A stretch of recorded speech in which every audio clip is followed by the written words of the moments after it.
She kicked a black man off a yacht without knowing he owned it, but regretted it. The sun was slowly setting over the luxurious marina of Monte Cristo, projecting golden and copper highlights on the calm water, where the waves rippled gently against the immaculate hulls of the boats. The air was thick with that particular smell of elite ports, a subtle blend of sea salt, varnished wood, and freshly uncorked champagne. The moored yachts were real floating palaces, rivaling in opulence with their imposing structures and their polished mahogany and gleaming chrome finishes. Some had private helipads, others had infinity pools on their upper decks. But among this display of wealth, one ship particularly stood out, the Aurora. This gigantic white yacht, with futuristic elegance, alone embodied the power and prestige. Its 3 stacked decks offered breathtaking views of the sparkling sea, while soft lights highlighted the purity of its clean lines. The interior, decorated with Italian marble and exotic woodwork, was the work of a renowned designer, and every corner exuded luxury and exclusivity. That evening, a grandiose reception was organized there, bringing together a hand-picked elite, influential businessmen, global celebrities, and key figures in finance and fashion. It was the event of the season, an evening where discreet agreements were sealed and power games played out behind hushed smiles and glasses of champagne. Sophia Del Corte, a businesswoman in her 40s, was the host. Heir to a hotel empire and public relations specialist, she was known for her cold and calculating ambition. Accustomed to luxury and circles of influence, she had a reputation to maintain, that of a charismatic woman, but also formidable in business. That evening she wore a designer dress emerald color, the cut of which highlighted her slender silhouette. Her necklace set with diamonds and emeralds sparkled in the soft lighting, and her designer pumps echoed delicately on the yacht's precious wooden deck. Every detail of her outfit was designed to exude refinement and authority. His objective was clear: impress your guests, seduce investors, and strengthen your network of influence. Everything had to be perfect, precise, under control. On the main deck, the party was in full swing. Soft music rose from the built-in speakers, hushed jazz in the background, giving way to lively discussions and elegant laughter from the guests. Servers in impeccable 3-piece suit made their way between the guests, carrying trays garnished with vintage champagne and refined dishes: ossietra caviar, mini foie gras tartlets, scallop carpaccio infused with yuzu. Sophia, a glass of Cristal Roederer in her hand, walked slowly on the deck, exchanging measured words with influential investors. She punctuated her sentences with a polite, calculated smile, while gauging the reactions of her interlocutors. His piercing gaze scanned the assembly, looking for the key people, those who could be useful to him in his affairs. It was then that she saw, far away, an unexpected silhouette.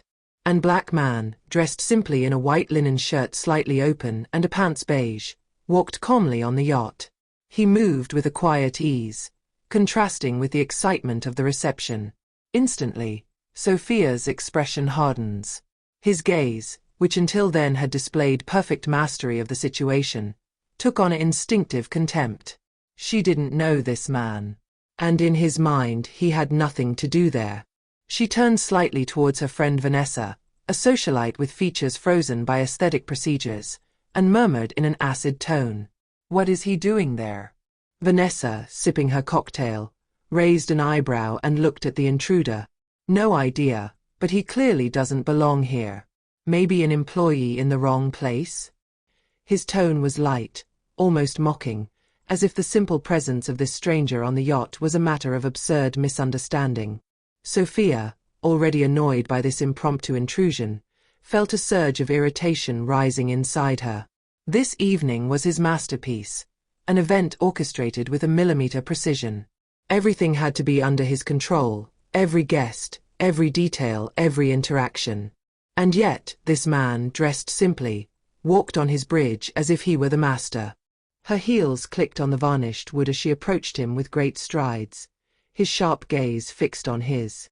She quickly detailed it: an athletic build, an upright posture, an expression quietly assured, without the slightest hint of embarrassment or submission. Something in his attitude destabilized. But she was not impressed. "Excuse me, who allowed you to board?" she snapped, cutting off the murmurs that were beginning to spread around them. The man looked up at her, surprised but perfectly calm. He took a brief second before responding, as if he was analyzing the situation with measured patience. Good evening. I just came to see how the evening is going.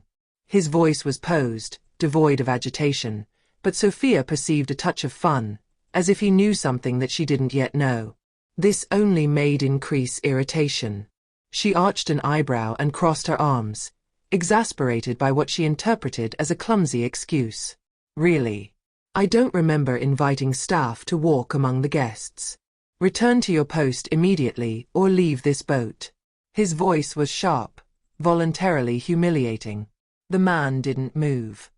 His gaze remained anchored in his, unshakable, which had the gift of annoy Sophia even more. An tense silence settled around them. The conversations had stopped, and several guests had turned his head, intrigued by the exchange. Discreet murmurs were already circulating, some whispering while casting curious glances towards the stage.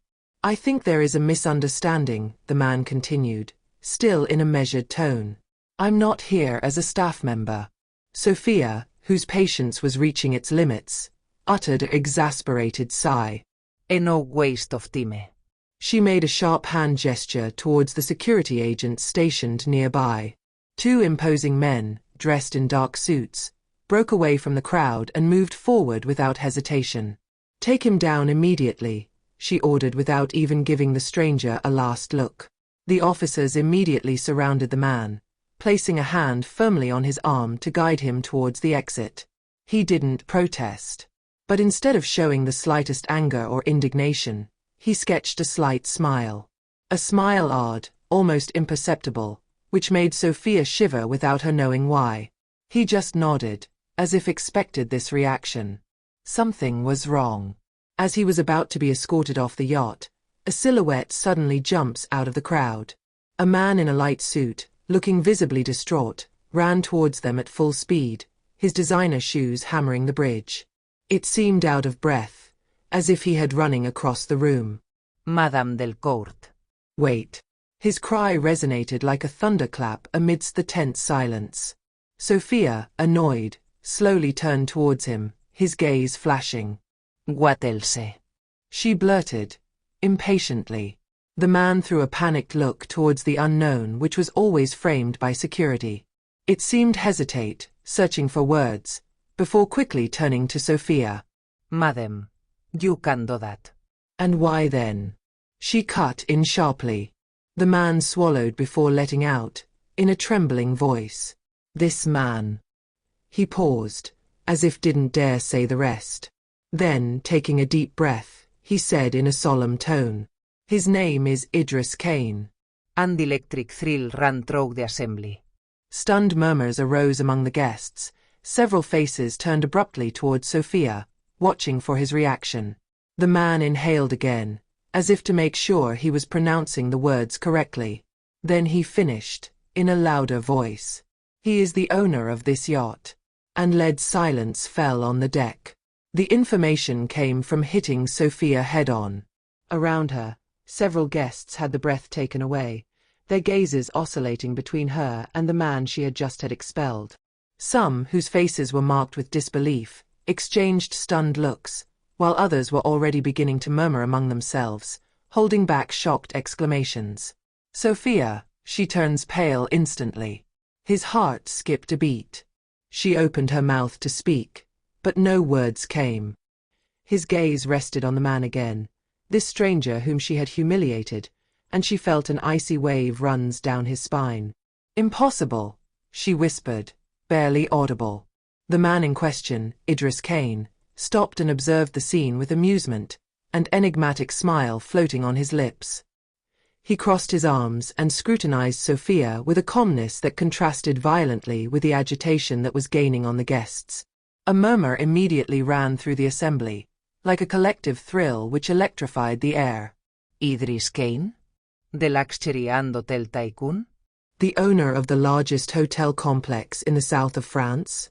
He's worth several billion. The shock was felt on every face.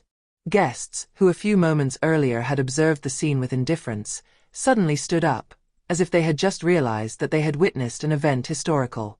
Sophia felt suffocating heat get in his face. His heart was beating to the breaking point, and a light veil of sweat began to appear on his forehead. How could she have been so stupid? She, who boasted of being a savvy businesswoman, a social strategist, an outstanding organizer. She was coming to humiliate one of the most powerful men in the luxury industry, and this, in front of all the elite present. A silence heavy settled down, interrupted only by the lapping of the water against the hull of the yacht. Idris, as imperturbable as ever, tilted his head slightly and fixed her with a stare. Piercing. You were very quick to judge, Madame Delcourt. His voice, calm and composed, had nothing aggressive about it. But it was worse than if he had shouted. Each syllable was a hammer blow that resonated in Sophia's ribcage. She tried a nervous laughter, a fragile sound that betrayed his panic. She had to catch up. Quickly. Mr. Kane. I'm so sorry. I didn't know. I thought. She stammered. She, Sophia Delcourt, the woman in absolute control, incapable of finishing a sentence. Idris raised an eyebrow slightly, and his smile widened, tinged with irony. That I couldn't be the owner of a yacht like this? He looked her straight in the eyes. What do you think made you think that? Akolt Siberran trok Sofia. She knew exactly what he was insinuating, but she couldn't admit it out loud. She opened her mouth to respond, but Idris already looked away, as if she wasn't even worth his attention anymore. He then spoke to the two security guards, who were still waiting for his instructions. In fact, I think there's one person here who shouldn't be on my yacht. A silence deafening followed his words. The guards understood immediately the implicit order. Their gazes turned instantly towards Sophia. She felt his stomach knotted. Her legs seemed lured, frozen, as if the ground beneath his feet had become lead. She backed away with an instinctive step, his panicked gaze going from security to Idris, then to the crowd. No. Wait. You can't do that. She protested, panic distorting his voice. Idris inclined his head with an absolute calm. But that's exactly what you did with me, right? The final blow. Some guests turned away, unable to watch Sophia sink. Others, less charitable, barely held back mocking smiles. Vanessa, his so-called friend, who had enjoyed the scene seeing her humiliate Idris, was the first to back down. Her face instantly closed, and she spun on her heel, walking away. Discreetly. She knew that remain associated with Sophia Delcourt at that precise moment. It was ruin your own reputation. Sophia had become toxic. The guards didn't even need to touch her. She knew the struggle was futile. With a broken dignity, she slowly turned and went down reluctantly the yacht's gangway. The click of her heels on the metal echoed like a funeral march. Barely had she posed foot on the quay that she heard conversation's resume, as if she no longer existed. Erased. Striped. Banned. Idris hadn't even bothered to watch her go. He grabbed a glass of champagne left on a table, raised it slightly, and addressed a charming smile to the remaining guests. Now that this distraction is over, let's enjoy the evening. A light laughter ran through the assembly, and in a few moments, the party resumed. As if nothing had happened. But on social networks, the news exploded at lightning speed. Videos of the incident, taken from every possible angle, circulated in a few hours on the most influential platforms. Sophia Delcourt humiliates a billionaire, and gets kicked out of her own event. When arrogance is expensive, a lesson from Idris Kane. Sophia Delcourt, the businesswoman who lost all credibility in 5 minutes. His name, once synonymous with influence and elegance, became the perfect example of live social decline. Invitations to social events stopped overnight. His influential contacts distanced themselves. Its business partners questioned their contracts. In a single evening, she had lost everything. As for Idris, he continued to sail peacefully on the Aurora, his luxurious yacht, a glass of champagne in hand. As the ship sailed away from the harbor, the city lights twinkling on the horizon, He relaxed on a white leather chair, enjoying the gentle sea breeze. The incident already belonged in the past for him.